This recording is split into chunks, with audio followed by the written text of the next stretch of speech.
Саламатсыздар ма, құрметті әріптестер? 11-ші сынып қазақ әдебиеті гуманитарлық бағыт Сәкен Сейфуллиннің Сырсандық өлеңінің тақырыбы мен идеясы. Оқу мақсаты 11.1.3.1. Көркем шығармадағы кейіпкерлер жүйесін жинақтау мен даралау арқылы өмір шындығын көрсету.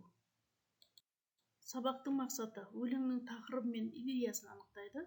Өлеңде кейіпкерлер жүйесін, табиғат бейнесі, сырлас дос, ақынның көңіл күйін жинақтап, даралап, өмір шындығымен байланыстырады. Өз ойларын талдау, дәлелдеу арқылы шығармашылықпен жеткізеді.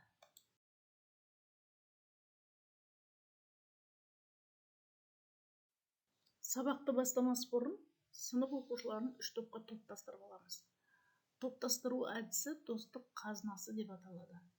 Себетте достық қазынасы немен берік деген сұрақтың жауаптары тұрады.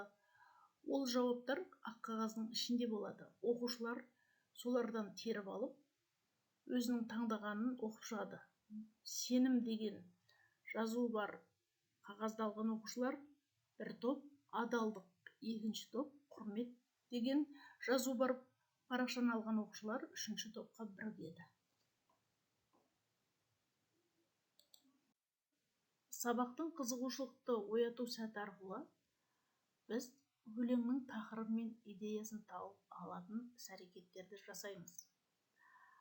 Бірінші әдіс сұрақ-жауап қою арқылы тақырыбы мен идеясын табу. Мұғалім экранда тұрған бір шумақ өлеңді оқиды. Нағыз достар бірақ қалып, шыңдап беріп сүйіскен, бір-біріне сыр ақтарып, сыр түйінін түйіскен. Сұрақ: балалар, осы шумақтан қандай сөзді тақырып етіп алар едіңіздер? Оқушылар жауап береді. Екінші шумақты мұғалім ары қарай оқиды. Әр адамның ішкі сыры, берік қойма сақталған. Сол қойманың бір түкпірін достың досақ ақтарған. Кейде ашуға сол түкпірді іздейді жан, жақынын шертеді жан, сырлы жырды, сырлас жанын шақырып. Сұрақ: ақын бұл шумақта не айтқысы келді? Оқушылардан жауап алған соң, мұғалім қорытынды жасайды. Дұрыс айтасыздар балалар. Яғни, ақын айтқысы келгені шын достық адам өміріндегі ең қымбат қазынасы. Адам жанын түсінетін адал сырлас болады дегенді айтқысы келді. Бұл өлеңнің идеясы. Ал тақырып етіп өздеріңіз таңдаған достық тақырыбын таңдап алды. Бірінші тапсырма: топтық жұмыс жинақтау. Өлеңнен теріп жазыңыздар әдісі. Бірінші топқа тапсырма: ақын шын достықтың бойындағы қасиеттерді қандай символикалық сөздермен жинақтаған? Мысалы, асқар тау. Екінші топ: ақын қоймада ненің жасырылғанын қалай бейнелеген? Мысалы, ішкі сыр. Ары қарай жалғастырады. Үшінші топ: ақын шын достықтың сырын неге теңейді? Мысалы, табиғаттың асылына. Ары қарай балдар өздері жалғастырады. Топтық жұмыстың бағалау критерийі: өлеңнен шын достыққа қатысты символикалық бейнелерді таба алады. Ақын қолданған теңеулерді, бейнелі сөздерді дұрыс қолдап, топтап жазады. Ақынның ой түйінін дәл жеткізе алады. Дескрипторлар: бірінші топ үшін өлеңнен шын достыққа қатысты бейнелі сөздерді табады. Әр сөздің символикалық мағынасын түсіндіреді, өз ойымен толықтырып жазады. Екінші топ үшін ақын қоймада жасырылған дүниелерді анықтайды. Қойма символының астарлы мәнін ашады, оны адамның жан дүниесімен байланыстырады. Үшінші топ үшін өлеңнен сыр сандық ұғымын тауып алады, шын достықтың сырын неге теңегенін түсіндіреді, табиғат пен адамның ішкі жан дүниесін байланыстырады. Екінші тапсырма: жұптық жұмыс даралау. Бірінші топ постер қорғайды. Шын достықтың бойындағы жинақтаған символикалық қасиеттермен қандай достарды даралауға болады? Мысалы, сертке беріктік. Ары қарай оқушылар жалғастырады. Екінші топ кесте жасайды. Шын достықтың қоймасында қандай қасиеттер міндетті болу керек деп ойлайсыздар? Мысалы, адалдық.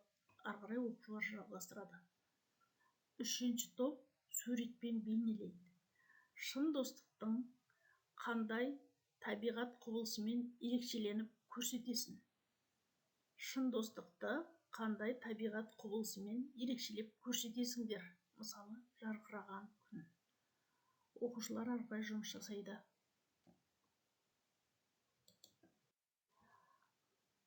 Екінші тапсырманың бағалау критерийлері: шын достыққа қатысты ойды креативті түрде жеткізе алады, символдық бейнелерді дұрыс қолдана алады. Үшінші, жұптық жұмыс барысында постерді мазмұнды әрі түсінікті қорғайды.